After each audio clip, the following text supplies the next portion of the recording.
Hi everyone, welcome to the page and today's edition. Please, as you are coming across this page on Facebook, give me a thumbs up in the like section and share your thoughts and opinion with me there in the comment section. Let's interact and know what's going on and how you're feeling about every post and videos updates coming from the page. Please stay focused and welcome to the page. I appreciate all my fans. I appreciate all my followers, those interacting with me there in the comment section. I appreciate you. Those giving me a thumbs up in the like section. I appreciate you.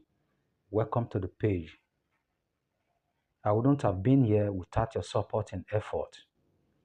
It is your support and effort that has brought me so far here in the page. What we do in this page is international news, 24 hours and 7 days in the week. And this week is going to be update upon update. Please stay focused and pay very good attention to every update that is coming out from this page. It is very, very necessary. All right, without wasting much of your time today, I have a lot of updates here in the page. Please stay focused and pay very good attention. Don't forget to watch this video till the end. It is very, very important. Let's go to the video that we have here. You are welcome.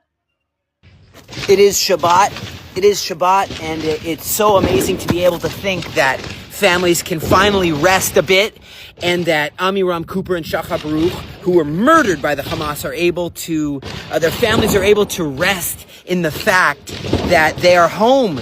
I mean, they're buried in an honorable burial. Doesn't it say in Proverbs 24, rescue those who are being led away to death and hold back those staggering towards slaughter? That is a wonderful verse. My friend Hanani Naftali said that. And I just think this Shabbat, where are we at with Lebanon? Where are we at? Are we in a time of peace? No. Israel said to America, listen, the attacks on Hezbollah infrastructure are going to just increase.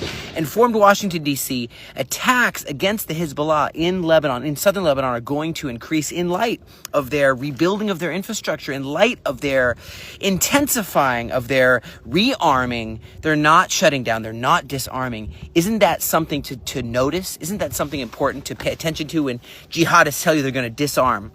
And you have our chief of staff, Ayal Zamir, tough guy, love him. He was telling a bunch of the new graduates here in the army, saying that a much greater force than has been seen in the last 2 years will be unleashed on Hezbollah. We have no patience for these threats anymore. It's been 2 years.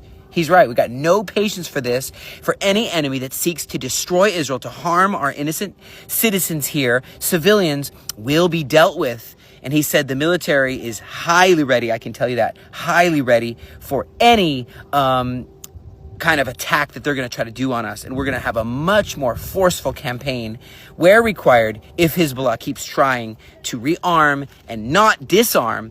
And also with Gaza, I think the same thing, because people ask, is the ceasefire collapsing, or what's going on with all the agreements signed and plan A and then plan B, them disarming?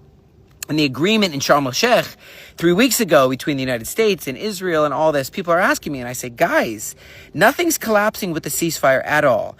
They said in 72 hours, we would arrive to stage B of the plan. 20 days have passed, okay? 11 bodies still remain, and sure, some came home. Sure, some bodies came home. That's true. I'll give you that. But they're not keeping their deal. The agreement has not collapsed. It's just, we're not even at a standstill, okay? All we are is realizing that Hamas is not to be trusted. Hamas is not going to plan B. They're delaying entering to plan B, which is disarming. And, so what I think that they're able to give back some of these bodies because it's still plan A. Plan B is the tough one for them, disarming, dismantling, and leaving, And so, Qatar and Turkey being involved, Trump is a very skilled negotiator, but disarming Hamas is a pickle. This is a word I use sometimes. It's a pickle. And there's a consensus, but there's no formal agreement how to do that. Does Israel have to do it? Do I have to do that? Is Turkey going to do that? Is Saudi Arabia going to do that? Who's going to do that? Qatar? And so without a proper plan in place, they could just start delaying.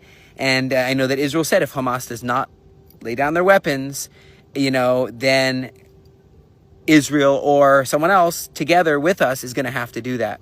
And these friends that Trump is talking about, will give the green light to our friends.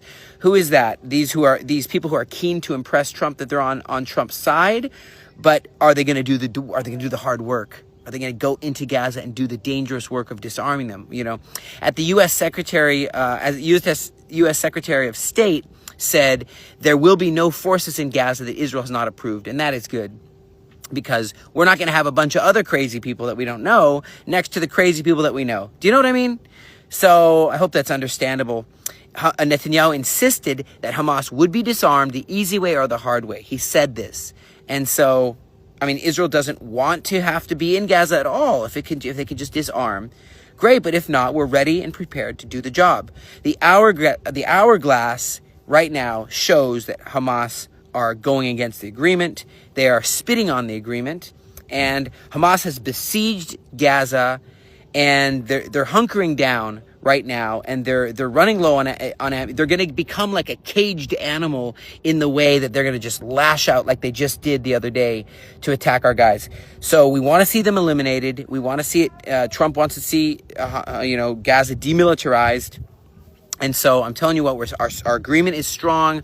Everything is strong. It's just they're lying, and that's what they do. So guys, time is actually in our favor.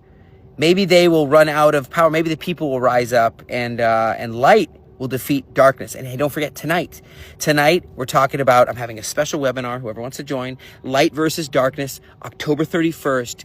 It's really deception versus truth. And I want to talk to you about the Balfour Declaration. I want to talk to you about what that means. I want to talk to you about the destiny. You see how Australia, New Zealand, you see how the islands arise, and it's prophetic. And you see how that happened on October 31st, the charge of Beersheba.